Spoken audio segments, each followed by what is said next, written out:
There he Right. is. Holy Okay. cow. It's like the desktop. It's not even noticing anything. So I'm on my phone now, which is cool. That okay, that's interesting that Yeah. it won't let you do that from your desktop. I mean, it's the same account. I don't understand. Whatever. What's up, Nice. Bob? Well, I'll give you that shining intro I gave you once again. Hey, everybody, today we got with us a family man. He is a father, he is a husband, he is a son, he is an umpire of high school baseball in Kentucky. He is a college baseball umpire in I don't know, probably the greater tri states region of Kentucky, Indiana, Illinois, maybe Tennessee. And most importantly, to most people who will see this, he is the tester of all things umpire and official related over at UmpAttire. He is Ty Unthank. Ty, thanks for coming on today. Tim, thank you for having me. I'm honored to be on here, and I'm so excited to talk about baseball life, and be a part of what you're doing. Nice, nice. See, I wore you my got the Kentucky. Kentucky shirt, I yeah, wore my Kentucky shirt for you today. '98. Okay, I usually wear a vintage rock and roll T-shirt, but I thought today we will bust out the old school love it. Kentucky Championship Oh man, for you. thank So, you. all right, let's jump right into this. I know you are at work, and we thank Jim for giving you a few minutes to come on and do this. So. Tell us a little bit about your sports background, what you did as a youth, and kind of how you got to where you are today. Okay, so I played Little League baseball up until Babe Ruth, and I can probably count the number of hits I had on like this hand. That's it. But All right, all right. that hitting wasn't the thing. But it was because I was afraid to like I was gonna get hit in the face. Yep. Like that ball coming out of his hands. I didn't do little league, like I didn't do machine pitch or t. I remember doing t-ball, but it was like skip t-ball straight to kid pitch, and it's and these kids are throwing it. They're big kids, and I'm thinking like that thing ain't gonna hit. That's gonna not. It's not gonna turn. It's gonna hit me right in the face every time. I don't know what it was. I couldn't get over it. I couldn't get over that fact of like that's not gonna. And then, so I remember I got on Mother's Day. I got to pitch, play first, and I got a hit. It was a great day for my mom. But growing off of that, now I sit behind the plate with a mask and wait to get hit. So I just was in the wrong spot. I was in the All wrong right, spot back in the all right. Now I can appreciate that. That is, that side of the plate is not for everyone, and that's a common thing among youth players is they are afraid of getting hit, whether it's with a pitched ball or a thrown ball. That is something that is terrifying, right? That baseball is not soft, yeah. and it really doesn't get any easier when you get behind the plate as an umpire. So, tell us about your first experience umpiring. First experience umpiring was in Bowling Green, Kentucky. I was working for For those who don't know Kentucky, that is the correct way to say Bowling Green. Bowling Green. Bowling Yeah, Green, yeah. right? There's no Okay, G on the end of there. Bowling Green. right. Uh, yeah, it's a big G in Green. But so that's in Warren County. I was working for Warren County Parks and Rec, and I remember I was doing T-ball, and I remember somebody. This is in 13. This is 2013. I remember somebody after the game came up and said to me, like, "Man, I'm gonna see you on TV one day." No, no, you don't know what you're talking about. Like, but that interaction, I'll never forget that because again, first game, somebody says that to me, like, what are you seeing? What are you seeing that I'm not seeing? What am I? But that lit a spark to like say, how does that work? How does that? How do you get there from here? How do I get on TV? So now I'm like, things are starting to turn. Like, Sure. okay, I like this. So that was my first go, and then from there it was that was t-ball. I did kickball. I was trying anything with bases. Anything with bases, put me on. I'll work it. And so from there, it went from Bowling Green to Florida to pro school to now. So that's a long story, really short, but that was where we started. Bowling Green, Kentucky. My ex had said, "Go make some money." So I said, "Okay, this is a good thing for you." Okay, it's cool. Like, it was fun. Again, you're having Right, fun right. with a game that you love, and that's what I was doing. T-ball didn't matter, kickball didn't matter, but the whole goal was get in, like figure out how to do this. Like, what does it take?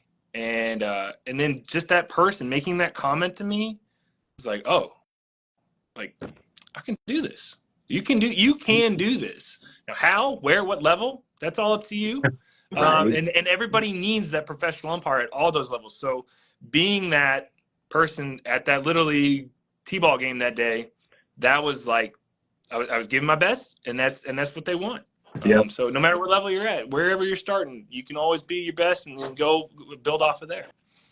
That's a great piece of advice for anybody who officiates, especially at the youth level. For those kids, it's just as important, right? It may not be the stage that is, Yankee Stadium or even where the Bowling Green Hot Rods play, right? Yeah.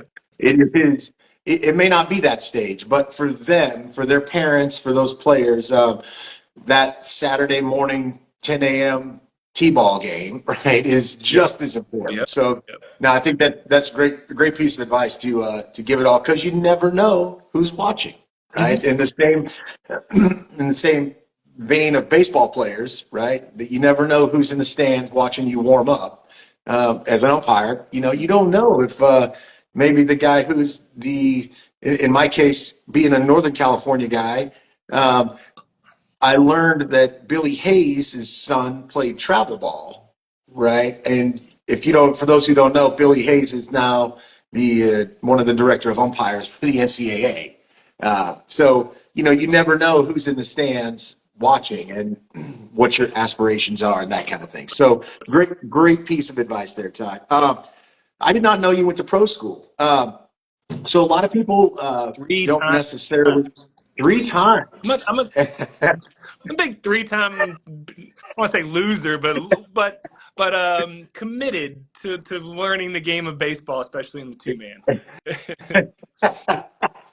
So, I mean, pro school is, again, we're probably talking to a lot of guys who don't know the journey that umpires take. Back then, when you went, you had to go to pro school to be selected to become a major league umpire. There was a lot of steps to take and get selected. Uh, how much more difficult was pro school than you anticipated the first time you went? Man, okay, so first time I go, I was living in Florida. I was living on a boat. I was just the focus is really important. I think that's the biggest thing that really made itself clear when I got to school was knowing what you're going into, being having your home life comfortable to where that's not a worry. I go to pro school first time. I'm thinking I'm going down to like a camp or like I'm gonna have fun or like this is oh yeah, umpire school. This is fine. Like, no, you get down there. I walk in a t-shirt and shorts driving over from Bradenton, Florida to where is it? Daytona, which is Harry's, Windows. Yep. I went in 16, 17, 18. But the first time in 16, I got a t-shirt, shorts, sandals. I'm showing up. I'm like walking to the hotel and turn right back around.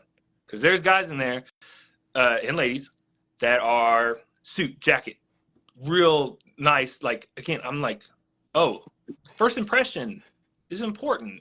Like, go go back out to your car, change, do something to make it. So that was like something I didn't realize going was how much more prepared others were than I Mm-hmm. was. And it's not because like I didn't know how to. I just didn't know the case of like what I was walking into. I had talked to some people about school. My dad had turned me on to it. He said, this is how you become a major league umpire or how you get into the minor leagues. I thought you had to be a player or some ex-manager, and that's what all the umpires were. That was my thought. It was all the umpires are ex-players or managers or trainers or something and they had connections. No.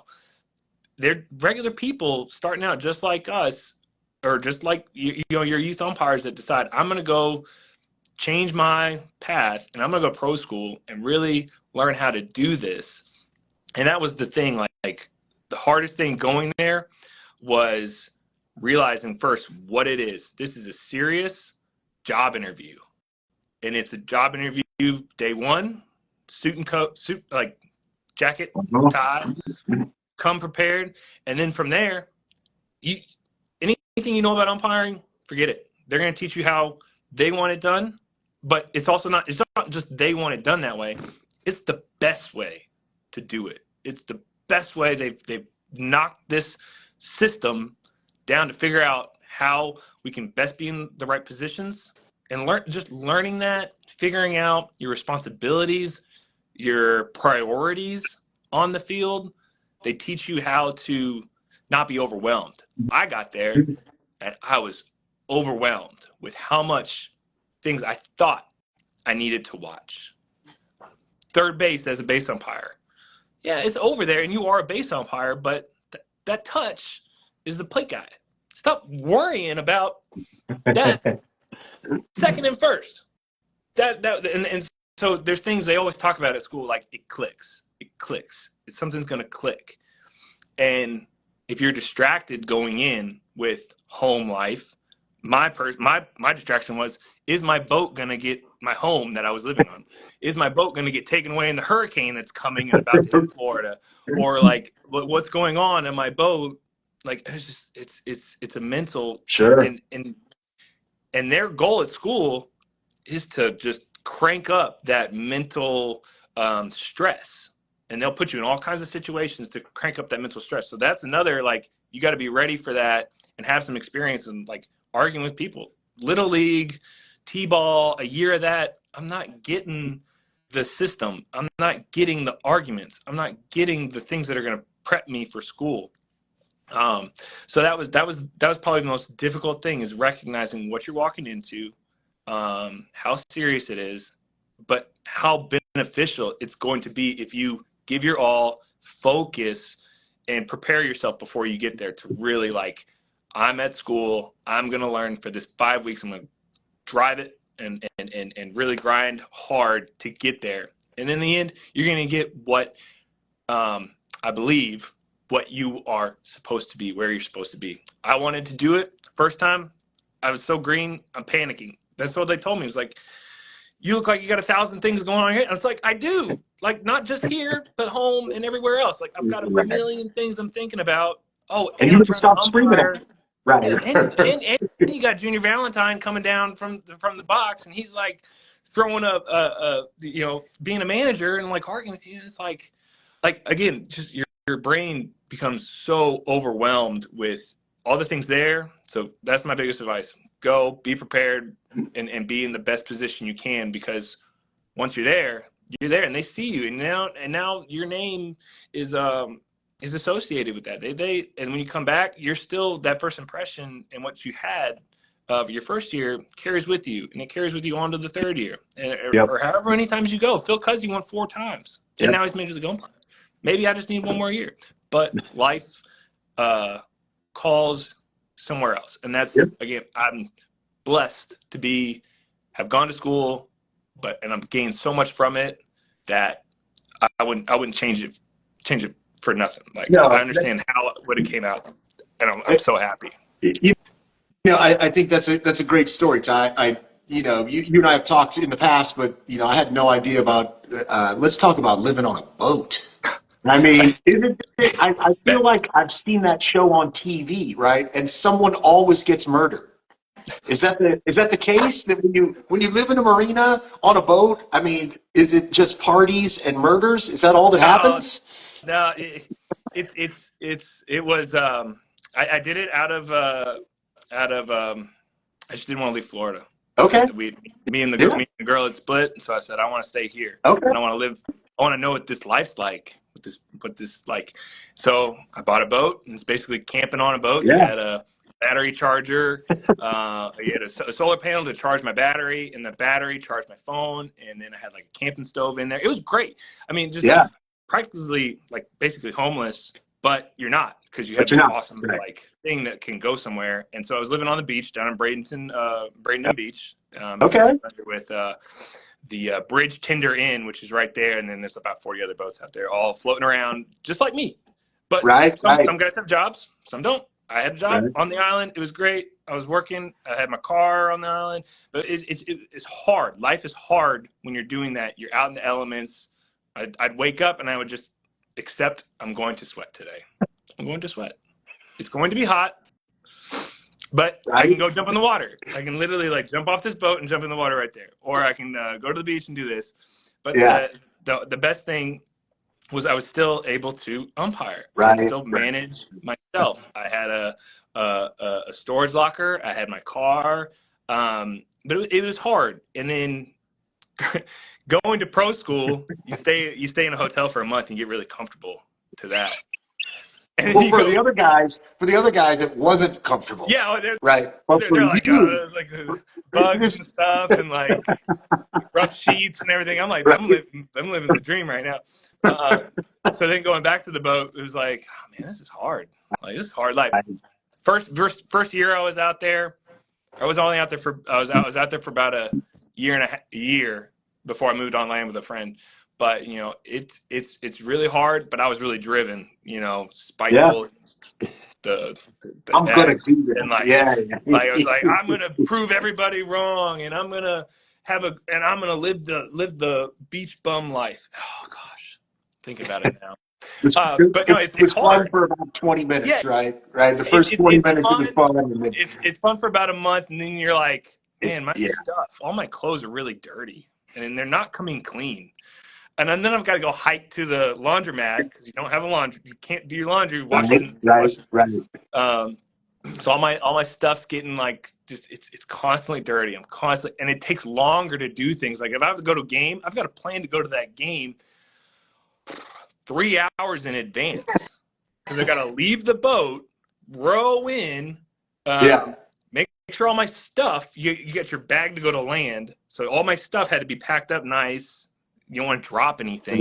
Drop it in the water. Now your uniform's soaked, or now you're soaked, or you fall in. God forbid you fall in out of your dinghy because you're rushing. You can't rush, and when you're living on a boat, you shouldn't rush anything. You should be life leisure. Isn't that the whole point of living on the boat? Is to not rush? You should be beach time. Why are you even leaving the island? But no, I had a goal in what I wanted to do, and I'm going to do it all. I'm going to be able to figure this out. I can do this. And I wanted to see all the people sitting at the restaurants be like, that's cool. Yeah. Guys like me looking at you thinking you're living a life. You got to sell all your stuff and just shower on the beach. Like, you just got to do it. But my life has become, I'm grateful for that. It taught me a lot about time, just how much time there is in the world. Like when you're on the boat, it's just spinning around, and you have so much time, and that's what kind of like drives me to like I don't worry about my umpiring career as like I got to get somewhere quick. And I think that was the thing. Like when you go to pro school, like now, get in now. You got 2 years every level, single A, double A, triple A. Like you got 2 years, or they're gonna throw you out. So it's like no, like just relax, take your time, and prepare so that when you get there, you're ready. And that's at all levels. And I think in any job occupation, prepare yourself so that you're ready. So when you get there, you don't fall or fail, and then it takes just that much longer to get back up there. I think that's so like college ball is just like that. Like you get a D1 game, you don't want to mess it up. You don't want to get put on TV because you weren't prepared. But you got to, and that's getting there and not rushing so that when you get there, you know how to handle those things. So that was, if I came off the boat, I needed to prepare my bag so when I got to land, then I could get on my bike, ride to my car, get in my car, and make sure it was still there, because they don't like liveaboards on the island. They did not like that. So if your car was, you had to kind of like move Play around the a game. lot. You gotta play Like the game. find the free parking that they're not going to tow you. But like I just stopped driving. I rode my bike everywhere. It Right. was great. I pack all my stuff, all my gear, all my uniforms and stuff, and my chest protector. I pack it all in my window step bag that they gave you, and I'd strap it down, and then I'd ride an hour to the game. But that was my life. Like I didn't have, I didn't have to pay rent. I didn't Right. have to like. The hardest thing was cooking because I had to Sure. cook on the boat. So then And you're washing. showering. Showering. Yeah. You had to prepare. All right, no, we're gonna prep. Walk to wherever I was gonna shower. I found different showers in the areas that I was. But Nice. gosh, that was such a wild time. I love the fact that you probably haven't told that story in a while. Just that, and that was so. Thanks for sharing that with us, Ty. That is that's real life. Now let's Where talk. life takes you. There you go. Now you're a family man.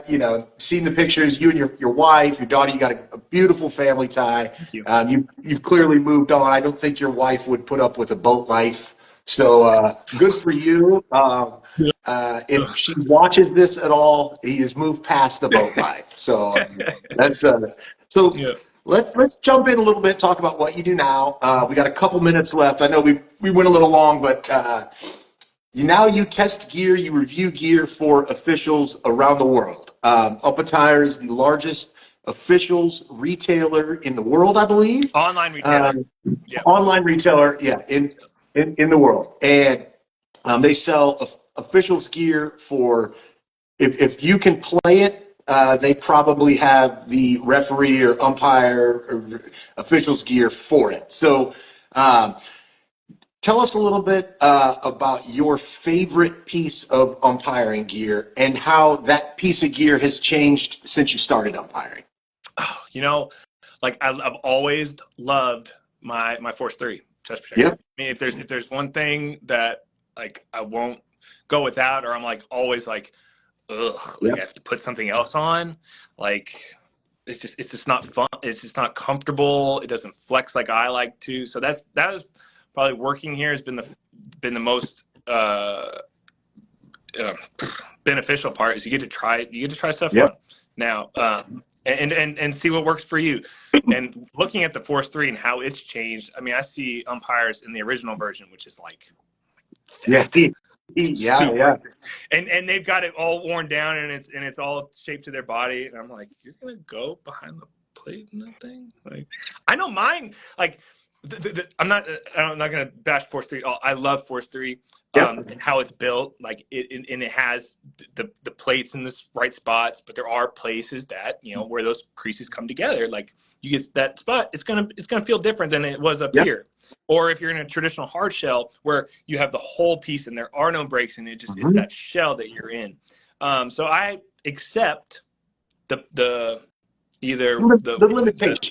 The limitations or the exposure that I'm going to get, but I know that my plate stance, my positioning, it puts me in the best place, and then when you do that, you can really and the Force 3 allows you to change things and like move things in different spaces. So like if you're in a plate stance, you're more forward. I see a lot of, when you first get the Force 3, the shoulder guards are like on top. So now I'm like in a box stance, and like I'm protecting the back of my shoulders. Like, why am I doing that? I don't need to protect the back of my shoulders. So you take the Velcro and you push it forward, and then you pull the chest protector and you push the neck down and you push it back over your neck, and then you're like in it. You feel in it, and that was the best thing. Like that's why I love that piece so much. And nothing against anything else, but that's just the most comfortable one that moves with me, allows me to do all the things that I want to do. This one. That's the only one. That's the only one. No, and I think you nailed it, right? It's not about, because every piece of gear has some limitation, whether it's a shin guard or a mask or a chest protector, right? And it's not a knock on that particular piece of gear. It's just that this is the piece that I feel the most protected in. right? And when you feel protected back there, whether you're wearing a Wilson or a Davis or a Force 3, right, as a chest protector, you know that if you put on something you don't feel comfortable in, right, you're not going to call a great game. Because going back to what you said initially about having your head cleared, right, and being in the right headspace, if you're behind that catcher and all you're thinking about is, man, I don't feel right in this chest protector, even though it probably offers the same level of protection as the one you have in your bag, right, then that's that mental thing that that you don't want taking up headspace. I had my worst game this year. I'll tell you, I had my worst game this year, and I know exactly why. I couldn't get comfortable because I had swapped out the harness on my mask. Okay. Right, I put a new harness on my mask, and it was blacked out, like no logos. I used the ThighPro one because it's got no logo on it, and it's traditional. Yep. It like elastic here and straps. It's not doesn't have all the different slides and everything. But I put it on, but it kept coming up It wasn't and like, adjusted correctly. yeah. So like Yeah. I'd say something, I'd call strike, and then like I'd have to go back and pull my mask down, and Yeah. and so the whole time I'm constantly thinking about, all right, when you make this call, you're gonna have to bring your hand and touch your face again and bring your mask down. And that's all you're thinking about. And that's all I'm thinking about because it's games on TV. So then I'm thinking about you're gonna look like you're fidgeting. Figure it out. Right. Figure it out. Figure it out. Right. But that was something that threw me off the entire game, and I Yep. didn't fix it in the middle of the game. I should have stopped in between innings, started adjusting and everything. But I don't know why I didn't do that day. I got done with the game. I said, all right, we're going back to the other mask until we figure this one out, because this is just so bothersome to like speak, have to pull your mask back down, and that's just, it's a simple adjustment on the top, like bring it down a little bit. Yep. But I swapped it that day because I was like, I'm gonna wear this mask because it looks good with this shirt. Right. And then, Right. it's like I'm on this like big. It was a doubleheader, start of a doubleheader, 4-game series, doubleheader one day, doubleheader the next day, and I'm just like, start off the series looking like uncomfortable. So that means you had 2 plate jobs too. If you had to plate on the first one, you had it on the fourth one, right? Yep. Is that Yep. is No, that three? I had the second one. My partner did the fourth Okay. one. So I had Okay. first, and then the third game started the next day. Okay. So, yeah. Man, no, I get what you're saying. Ty, I'm going to go ahead and let you tell us where we can find UmpAttire, what services UmpAttire provides if they, whether you're a beginner or a pro. I know you provide that kind of gear for everybody. So go ahead and tell us about UmpAttire, where we can find you, and what do you do?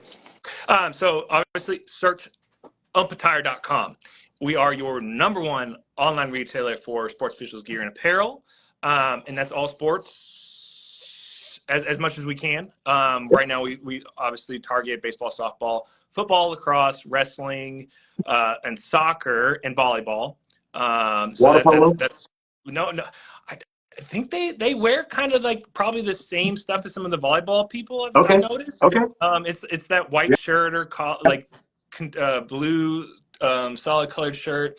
The best thing about our site that we really take pride in is that we are here to help you and try to give you as much information as possible. So when you jump on our site at umpattire.com, you're interested in something, there's going to be a video. Or like if it's all of our gear, like baseball gear, I've done a video on all of it. Every piece of equipment, it's got gear, except for like some diamond lower masks, lower level masks. But like most of it, I'm working on it. I'm a one-man video production, write script. So now I'm transitioning into football. So we're adding more football videos and more football content. But the photos, the blogs, the buyer's guides, the fitting room, we try to give you every piece of information that we can to make that purchase like you think you got it in your hands. So the video, 360 views, photos, not just a front. So many times Jim always says like the difference between us is like the people before would just take a picture on the front. You see the front of the mask. You never knew what the other side looked like until you got it. or just like what the profile is, or how, like, what does this look like on a person? Mm-hmm. Where does it sit on my eyes? What kind of hat should I wear? So there's a lot of that we've broken down and tried to explain to somebody new coming to the site, or that, like, what hat should I wear behind the plate? Nobody probably isn't going to tell you that out in the world. Like, they're going to wear a hat. No, there's a specific hat to keep you safe. It's a 4-stitch hat. And you shouldn't wear that. Just wear backwards, right? That was me. First softball game, Yep. I'm flipping it around, and there were pictures taken and sent to my assigner. Because Anyway, yeah. Go ahead. because I didn't have the right hat. I was put it on. Oh, this is what I saw Kevin James do in that King of Queens show. Like, Right, put it right. on, or like, I'm getting that reference completely No, wrong. you It's got it not right. King of. You got it Is it? right. King Okay. of Queens. Kevin James. Okay. Yeah. Okay. All right. Good. But so like that's the thing. I want to do, and we want to do the work that somebody else isn't. Like, Mm-hmm. take your mask off this way. This is how you adjust this is how you replace a harness. Like, you get a harness and you're like, oh shoot, like, does this strap go here? Does this strap go there? Our video library breaks that down with crew how-tos, official reviews, tools and action. These are all avenues that we share because we know how hard it is to shop online. Yep. But it is the most effective way that we feel that we can get you our apparel or our gear fast, efficient, and accurately. Yeah. So please I join love us.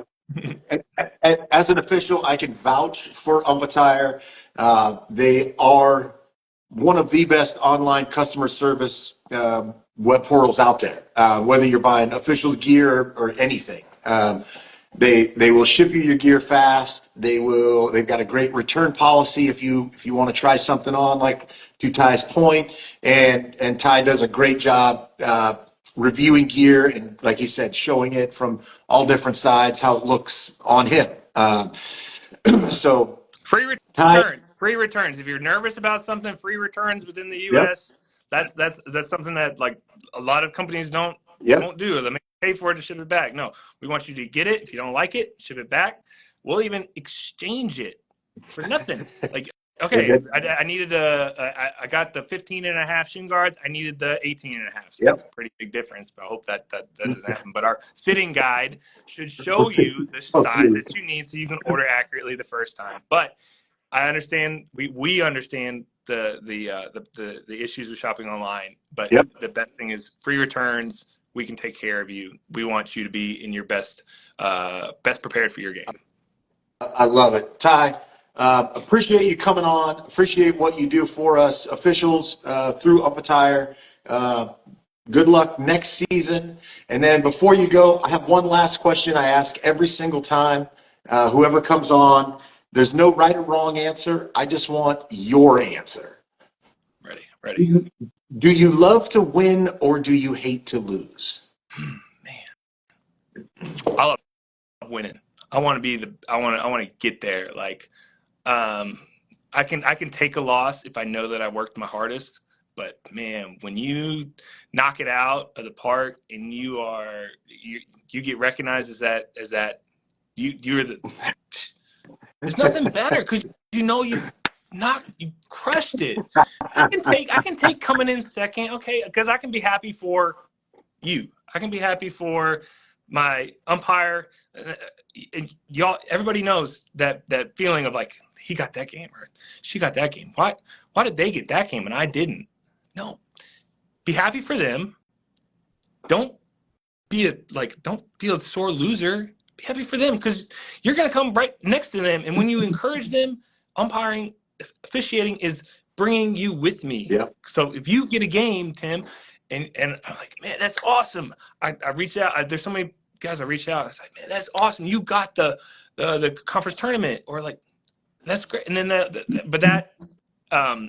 that camaraderie Yep. brings you closer to, I'm gonna be there with you next time. I'm gonna get there with you next time. But if you're a sore loser, you're like, I hate that I didn't get that game. And then Yep. and they're not gonna want to bring you on because they just know you got hate in your heart. You're going It's to not fun. drag people down with you. Yeah. So be happy, be a winner, and love your successes. Pass on your losses, and try better next time because there's another game coming up, and you can do better. I love it. I love it. Ty, family man, umpire, and most importantly, former boat captain. Thanks. I'm Thanks just again. it's a skipper. A skipper. A captain is a size over a 32-foot boat, I think it is, and mine was only a 27. Uh, As a skip. all right. A former boat skipper. Ty, Skipper, yeah. UmpAttire. Thanks for joining us. Say thanks to the guys back there for letting you take a little bit of time out of your day and do this. And we will talk to you later. Thank you. See ya. Thanks, Tim.